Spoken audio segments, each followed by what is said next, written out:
Fellow Nigerians, it is exactly 3 decades today that Nigerians went to the polls to exercise their inalienable right to elect a president of their choice to lead the transition from military dictatorship to a representative government of the people.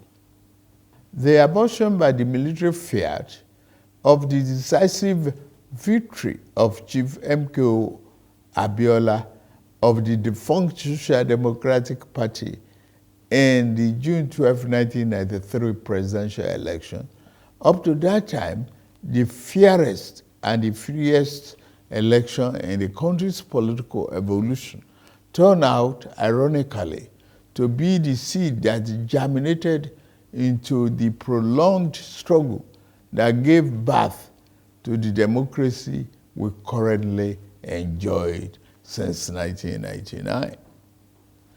In rising to strongly oppose the arbitrary annulment of the will of the majority of Nigerians, as expressed in that historic election, the substantial number of our people who participated in the struggle to annul the election signified their fierce commitment to enthroning democracy as a form of government that best ennobles the liberty, the dignity of individual, and integrity, as well as the stability of the polity.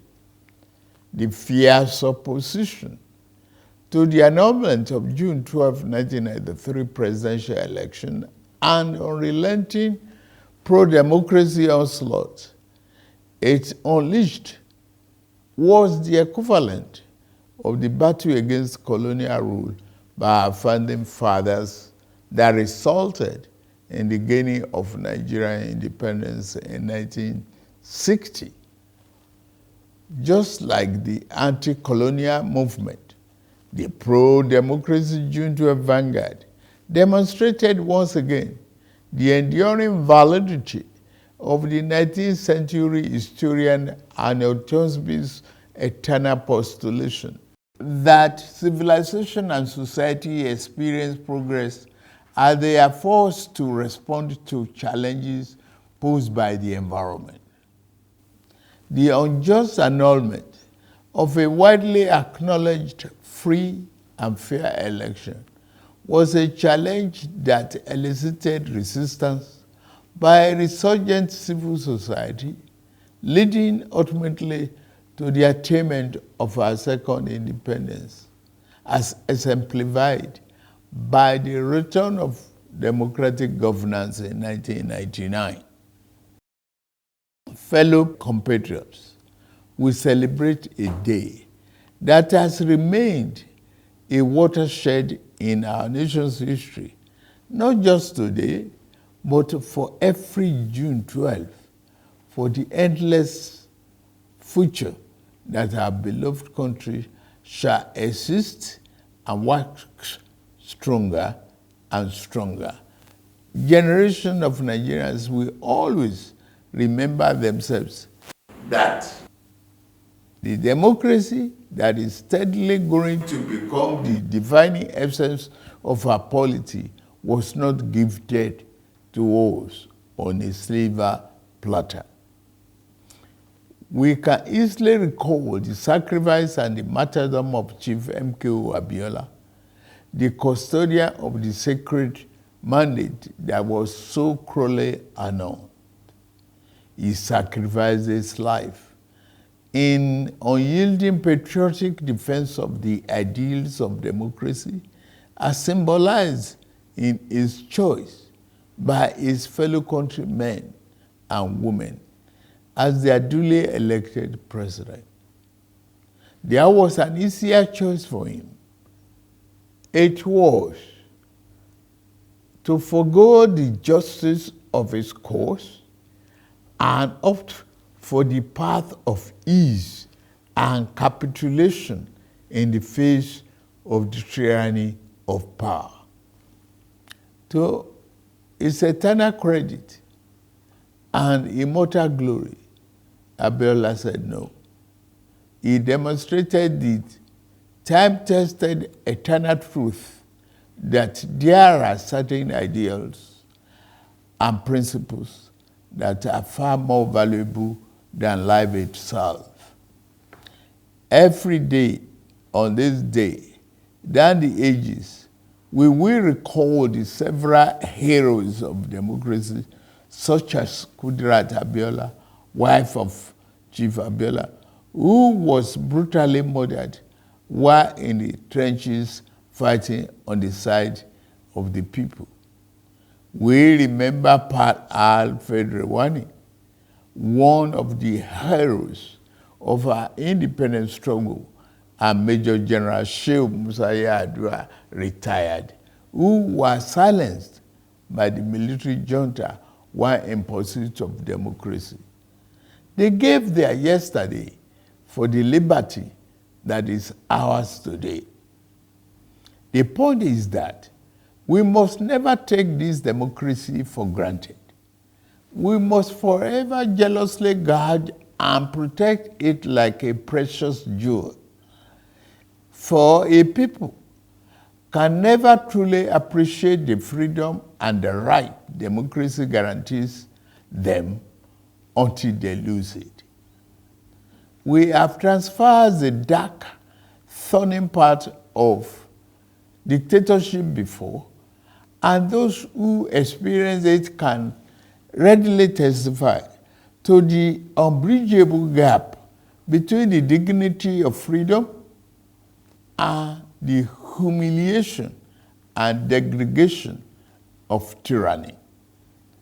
True, yes, rancorous debates, interminable wrangling, ceaseless quarrels, bitter electoral contestations may be perceived by some as the unattractive feature of democracy, but they also testify to its merits and value.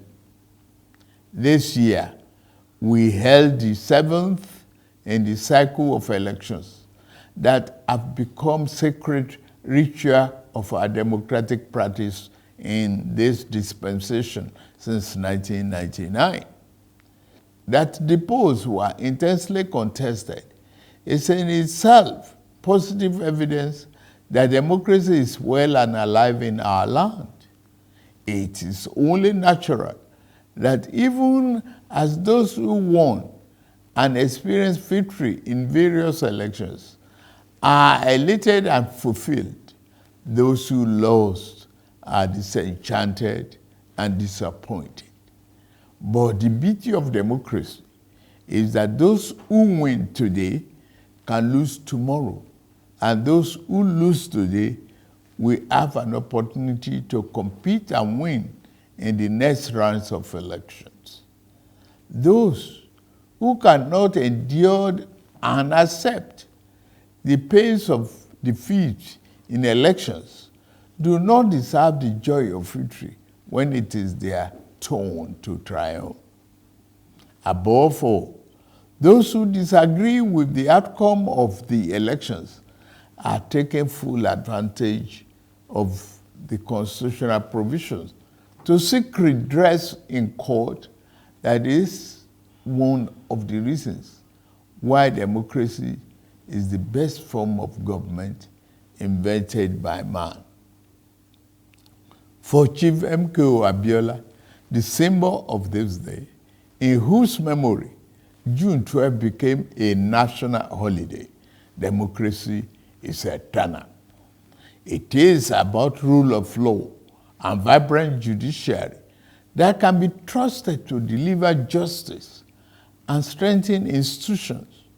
It has become imperative to state here that the unnecessary illegal orders issued to truncate or abridge democracy will no longer be tolerated.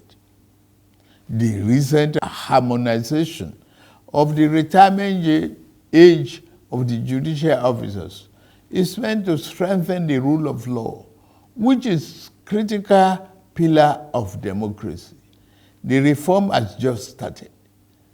The democracy that will yield right dividends to the people who are shareholders means more than just freedom of choice and right to get people into elective offices. It means social and economic justice for our people. To the winner of June 12 democracy offers the best chance to fight and eliminate poverty. 30 years ago, he christened his campaign manifesto Farewell to Poverty, because he was convinced that there is nothing defined about poverty.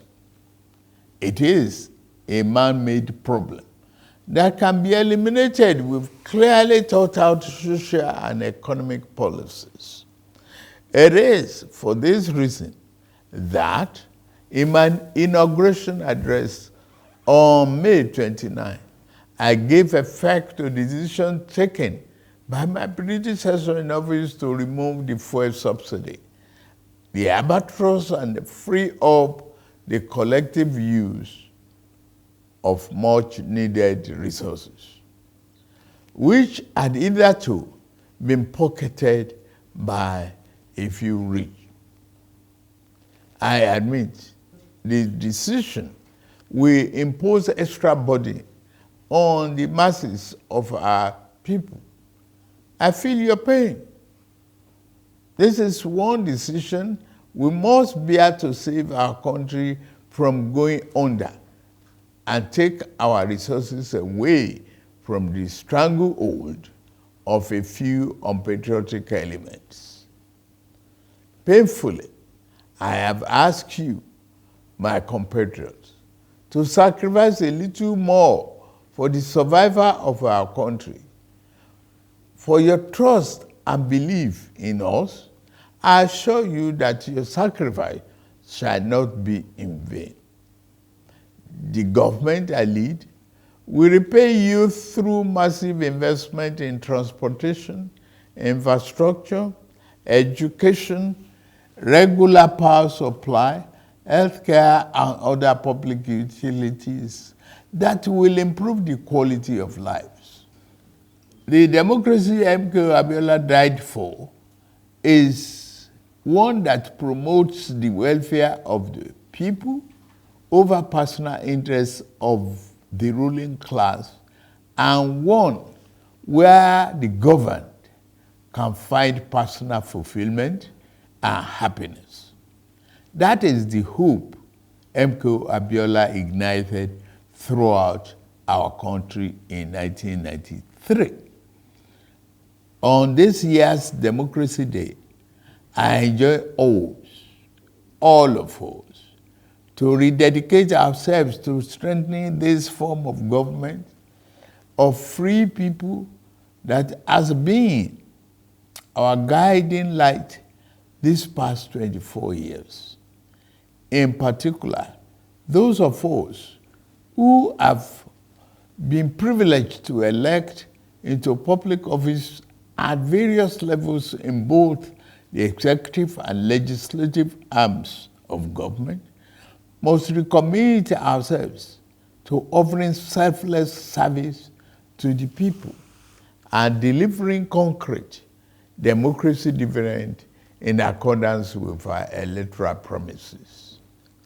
On my part and that of my administration, I pledge anew our commitment to diligently fulfilling every component of our electoral pact with the people, the Renew Hope agenda. We shall be faithful to truth, faithful to equity, and faithful to justice. We shall exercise our authority and mandate to govern with fairness, respect for the rule of law, and commitment to always upholding the dignity of all our people. On this note, I wish us a happy Democracy Day celebration and pray that the light of liberty shall never be extinguished in our land. Thank you all, and may God continue to bless the Federal Republic of Nigeria.